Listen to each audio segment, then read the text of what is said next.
शिक्षायन नमस्कार मु जीत पट्टनायक आपको स्वागत करुच्ची समाजर शिक्षायन कार्यक्रम को आम सहित भारतर जड़े विशिष्ट शिक्षाविद रही से होती प्रोफेसर पीपी माथुर राजधानी भुवनेश्वर बिरला ग्लोबल यूनिवर्सिटी से कुलपति रही।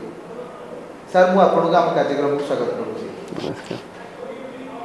सर इतने सारे यूनिवर्सिटीज हैं, शिक्षा अनुष्ठान है, फिर भी ये बिरला ग्लोबल इंस्टीट्यूट को क्यों प्रतिष्ठा किया गया? बिरला इस समय करीब करीब आपने सही बताया कि कब से काफ़ी विश्वविद्यालय खुल गए हैं, जिसमें कि इस टोटल 1100 से ज़्यादा विश्वविद्यालय हैं जो कि राज्य स्तर के या केंद्रीय स्तर के या फिर प्राइवेट डीम्ड यूनिवर्सिटी या प्राइवेट यूनिवर्सिटीज़ हैं। ये बिरला ग्लोबल यूनिवर्सिटी जो है वो 7 साल पुराना संस्था है जो कि प्राइवेट यूनिवर्सिटी एक्ट के अंदर उड़ीसा में खोला गया।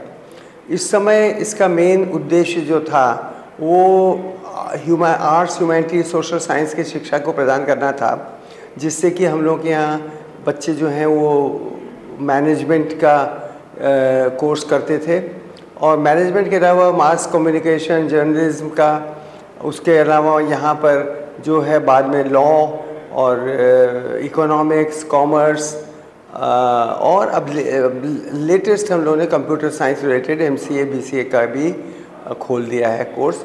तो कोर्सेज जो हैं वो बहुत अच्छे हैं। छोटा विश्वविद्यालय है तो बच्चे प्रेफर करते हैं इसमें आने में, जिसमें कि उन लोगों को ज़्यादा तवज्जो दिया जाता है, उनके ऊपर ज़्यादा ध्यान दिया जाता है, जिससे कि उनकी शिक्षा दीक्षा अच्छी हो सके। यहाँ पे शिक्षा लेने का प्रमुख उद्देश्य क्या रहता है? अगर एक स्टूडेंट उसका कॉलेज खत्म करके आता है यहाँ पे, तो यहाँ पे किस उद्देश्य से वो आता है? ज़्यादातर जो उद्देश्य होता है वो आजकल सबको अच्छा शिक्षा प्राप्त करके एक अच्छा नौकरी प्राप्त करने का उद्देश्य होता है, और हम लोग पूरा कोशिश करते हैं अपने विश्वविद्यालय में कि उनको शिक्षा भी अच्छा मिले और उनको जो है ज्ञान का इस तरह से मिले कि उनको अच्छे से अच्छा नौकरी और जॉब और प्लेसमेंट और ट्रेनिंग भारत के अंदर या भारत के बाहर मिल पाए। जी, अभी ये कैसे फंक्शन करता है? अभी जो है वो विश्वविद्यालय जो है वो एक state government, Orissa state government के एक्ट के अंदर चलता है, जिसमें कि कुल वाइस चांसलर, रजिस्ट्रार और बाकी सभी लोग हैं, डीन्स, हेड ऑफ डिपार्टमेंट्स, ये सब चलते हैं। और विश्वविद्यालय के अंदर जो है वो पठन पाठन का बहुत अच्छा माहौल है। बच्चों के लिए हॉस्टल की सुविधा के अलावा और अच्छा है, मेस की सुविधा है, कैंटीन की सुविधा है, तो जो बस की सुविधा है, जो कि टाउन के बच्चे जाते हैं उनके लिए बस की सुविधा है। तो हम लोग ये कोशिश करते हैं कि बच्चों को अच्छी से अच्छी सुविधा प्राप्त हो, और एजुकेशन भी हम लोग कोशिश ये करते हैं कि अच्छे से अच्छे जो कि शिक्षक हैं उनको रखा जाए अपने यहाँ, और उनको हम लोग पूरा UGC का पे स्केल देते हैं। तो उससे कोशिश ये रहती है कि जो कि अच्छे से अच्छे शिक्षक का चयन हो और वो लोग हमारे बच्चों का अच्छा ज्ञानवर्धन करें और उनको अपने जीवन में अपना सक्सेसफुल होने का मौका दें। सर, फिलोसफी तो एक अपने आप में एक बड़ी चीज़ है, तो शिक्षा का फिलोसफी या दर्शन क्या होता है? देखिए, फिलॉसफी जो है वो चेंज होती जा रही है। पहले का फिलॉसफी जो था वो ज्ञानवर्धन था और जॉब तो अपने आप उसके साथ में था। अब जो है आजकल सारे संस्थाएं इतनी हो गई हैं, कंपटीशन इतना बढ़ गया है, इतनी प्राइवेट और इतनी गवर्नमेंट की और सबकी यूनिवर्सिटीज़ हो गई हैं, तो कितनी गवर्नमेंट की संस्थाओं में और भी संस्थाओं के अंदर टीचर्स की बड़ी शॉर्टेज है। तो हम लोग का कोशिश ये है कि जो भी फिलॉसफी की बात है वो ये है कि उनको अच्छे से अच्छी शिक्षा दी जाए, जिससे कि वो सक्षम बने और अच्छे से अच्छा काम करें और देश के लिए सफल नागरिक बने। तो मेनली तो यही फिलॉसफी है। और पहले ज़माने में जो फिलॉसफी था उसमें ये था कि बच्चों को शिक्षा दो, फिर जॉब जो है वो अपने आप ढूंढेंगे। आज जो है वो हर विश्वविद्यालय ये कोशिश करता है कि बच्चों को अच्छे से अच्छा जॉब जो है कैंपस में ही अवेलेबल कराया जाए, जिससे कि बच्चों को कहीं बाहर जाके जॉब के लिए ना भटकना पड़े। समय परिवर्तित है, मतलब परिवर्तन का परिभाषा बोले तो वो समय है। इसके साथ से शिक्षा पद्धति, आप इतने सालों से रहे हैं जगत में, तो शिक्षा का परिवर्तन कैसे हो रहा है, आप इसे किसी दृष्टि में देख रहे हैं? देखिए, शिक्षा का परिवर्तन तो हो रहा है। शिक्षा के जो कि है वो अब एक ये इन्फेसिस दिया जाता है। पहले शिक्षा जो होती थी वो शिक्षा के लिए होती थी, ज़्यादातर टीचर सेंट्रिक थी कि एक टीचर आएगा, वो जो उसको इच्छा करेगी, जो उसका अच्छा लगता है वो पढ़ाएगा।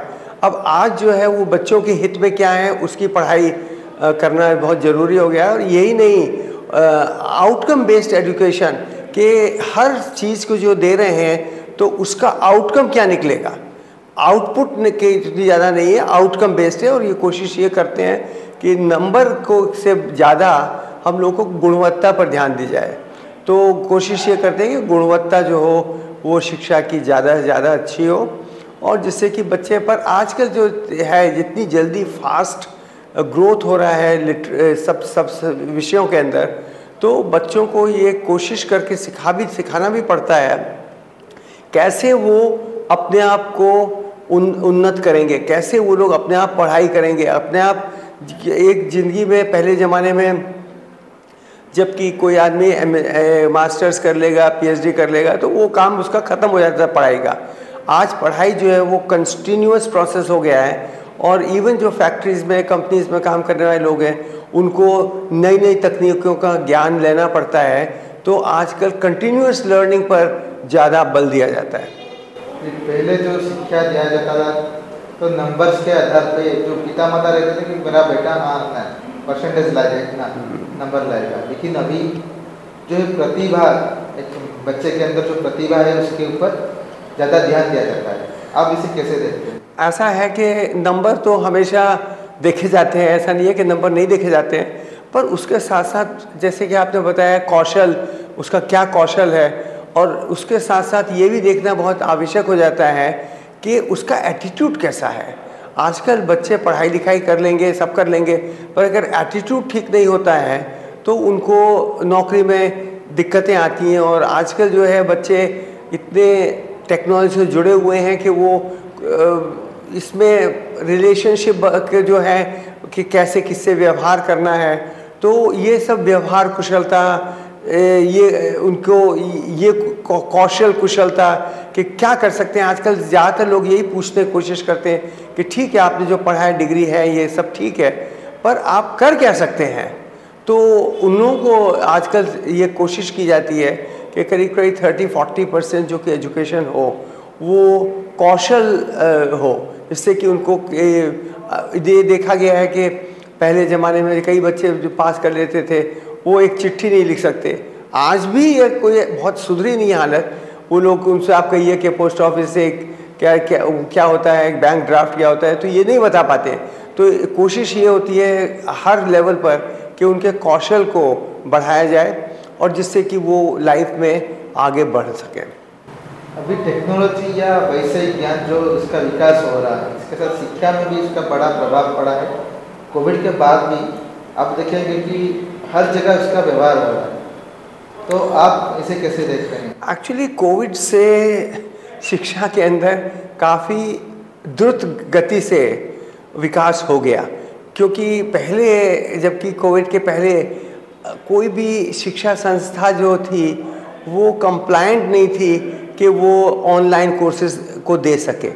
और ये तो टीचर्स की बड़ी भारी जीत है और बच्चों की भी वो दृढ़ लगन है और जीत है कि उन लोगों ने घर बैठ के कंप्यूटर के सामने बैठ के और ऑनलाइन पढ़ाई की, ऑनलाइन एग्ज़ाम दिए।